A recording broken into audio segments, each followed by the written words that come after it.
paranoias, opiniones, historias. Bienvenidos a La Neurona Loca.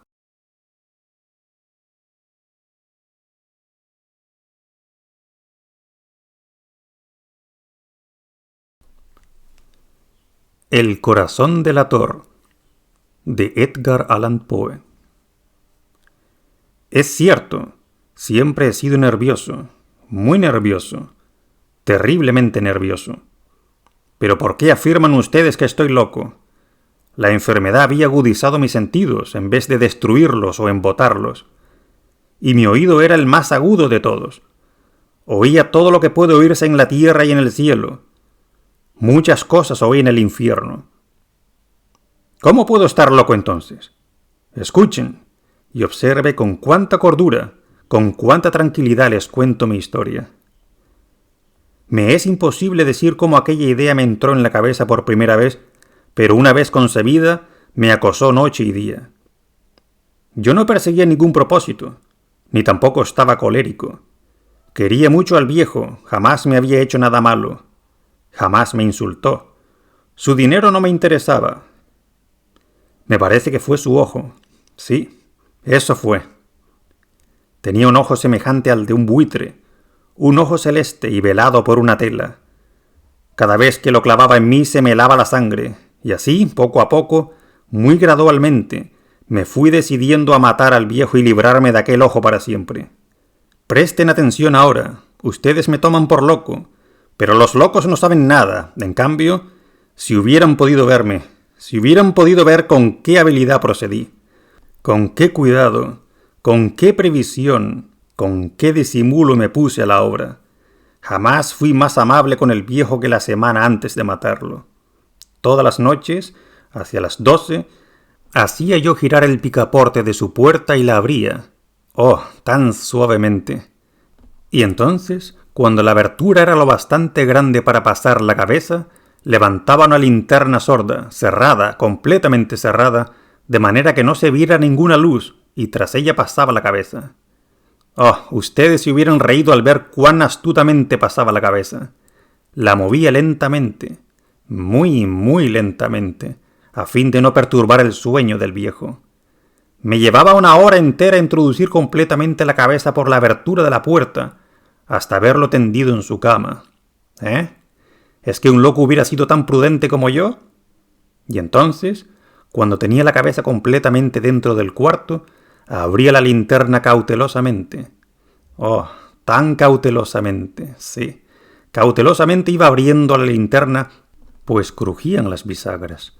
La iba abriendo lo suficiente para que un solo rayo de luz cayera sobre el ojo de buitre. Y esto lo hice durante 7 largas noches, cada noche, a las 12. Pero siempre encontré el ojo cerrado, y por eso me era imposible cumplir mi obra, porque no era el viejo quien me irritaba, sino el mal de ojo. Y por la mañana, apenas iniciado el día, entraba sin miedo en su habitación y le hablaba resueltamente, llamándolo por su nombre con voz cordial y preguntándole cómo había pasado la noche. Ya ven ustedes que tendría que haber sido un viejo muy astuto para sospechar que todas las noches, justamente a las 12, iba yo a mirarlo mientras dormía. Al llegar la 8ª noche, procedí con mayor cautela que de costumbre al abrir la puerta. El minutero de un reloj se mueve con más rapidez de lo que se movía mi mano. Jamás, antes de aquella noche, había sentido el alcance de mis facultades, de mi sagacidad. Apenas lograba contener mi impresión de triunfo. Pensar que estaba ahí, abriendo poco a poco la puerta, y que él ni siquiera soñaba con mis secretas intenciones o pensamientos. Me reí entre dientes ante esta idea, y quizá me oyó, porque lo sentí moverse repentinamente en la cama, como si se sobresaltara. Ustedes pensarán que me eché hacia atrás, pero no. Su cuarto estaba tan negro como la pez, ya que el viejo cerraba completamente las persianas por miedo a los ladrones. Yo sabía que le era imposible distinguir la abertura de la puerta, y seguí empujando suavemente, suavemente. Había ya pasado la cabeza y me disponía a abrir la linterna, cuando mi pulgar resbaló en el cierre metálico y el viejo se enderezó en el lecho gritando: «¿Quién está ahí?». Permanecí inmóvil, sin decir palabra. Durante 1 hora entera no moví un solo músculo, y en todo ese tiempo no oí que volviera a tenderse en la cama. Seguía sentado, escuchando, tal como yo lo había hecho noche tras noche, mientras escuchaba en la pared los taladros cuyo sonido anuncia la muerte. Oí de pronto un leve quejido, y supe que era el quejido que nace del terror. No expresaba dolor o pena, oh no, era el ahogado sonido que brota del fondo del alma cuando el espanto la sobrecoge. Bien conocía yo ese sonido.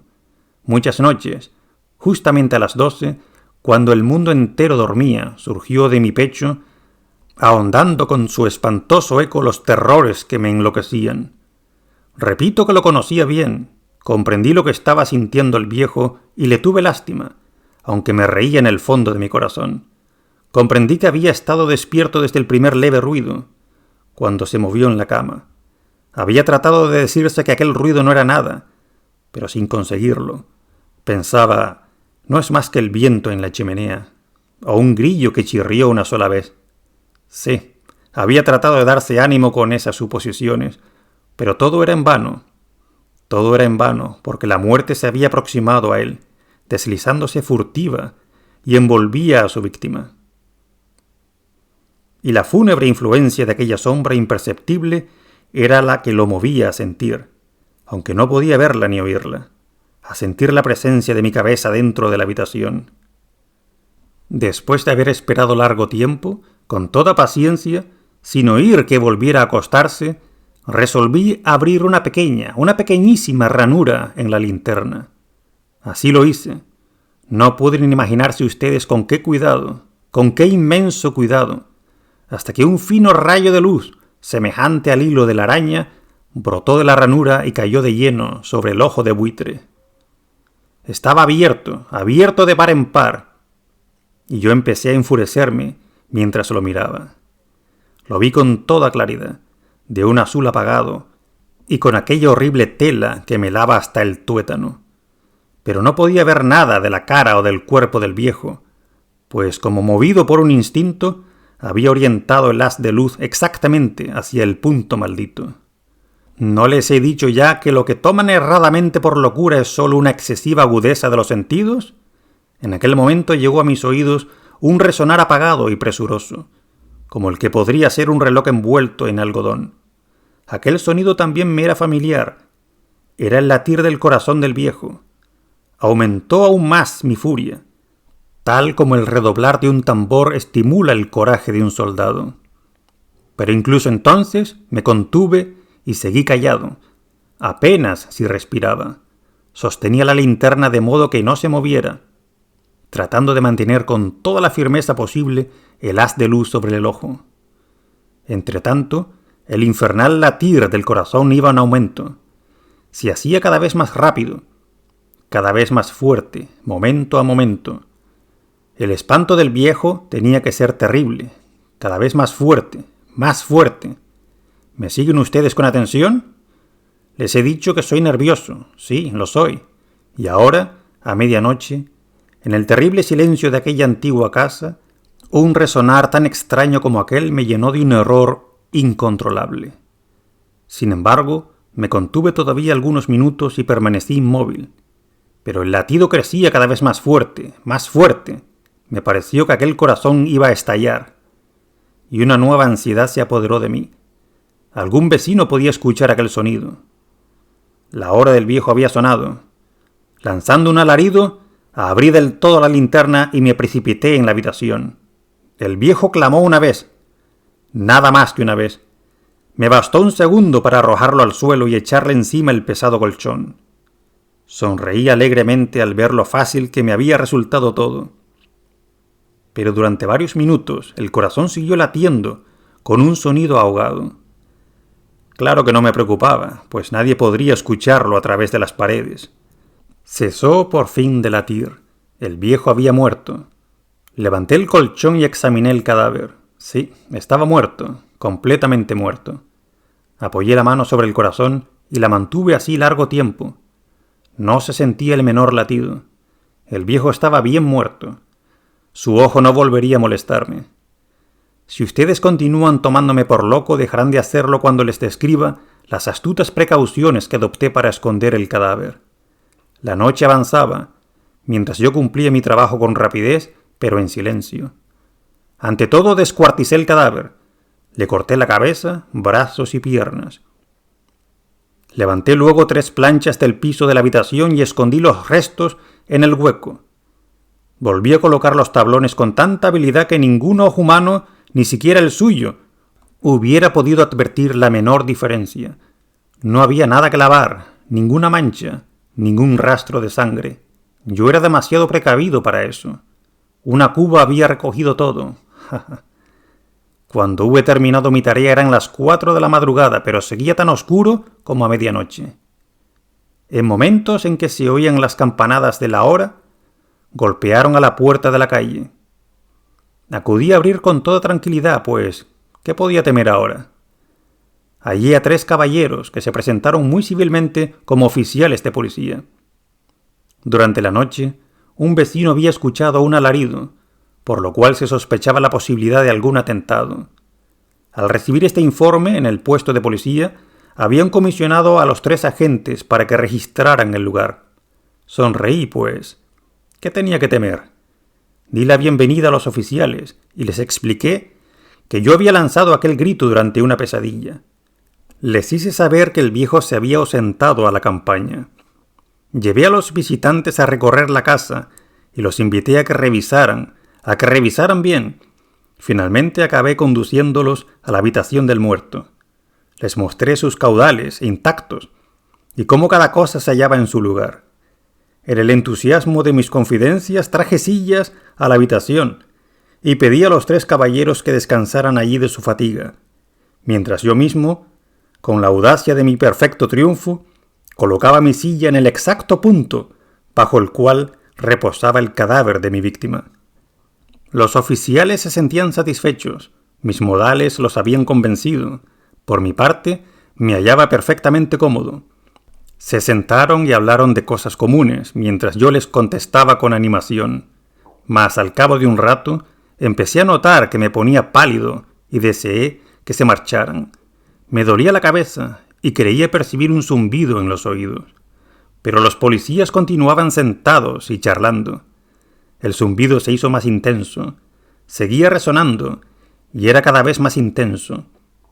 Hablé en voz muy alta para librarme de esa sensación, pero continuaba lo mismo y se iba haciendo cada vez más clara, hasta que, al fin, me di cuenta de que aquel sonido no se producía dentro de mis oídos. Sin duda, debí de ponerme muy pálido, pero seguí hablando con creciente soltura y levantando mucho la voz. Empero el sonido aumentaba. ¿Y qué podía hacer yo? Era un resonar apagado y presuroso. Un sonido como el que podría ser un reloj envuelto en algodón. Yo jadeaba, tratando de recobrar el aliento, y sin embargo, los policías no habían oído nada. Hablé con mayor rapidez, con vehemencia, pero el sonido crecía continuamente. Me puse en pie y discutí sobre insignificancias en voz muy alta y con violentas gesticulaciones, pero el sonido crecía continuamente. ¿Por qué no se iban? Anduve de un lado a otro, a grandes pasos, como si las observaciones de aquellos hombres me enfurecieran, pero el sonido crecía continuamente. ¡Oh, Dios! ¿Qué podía hacer yo?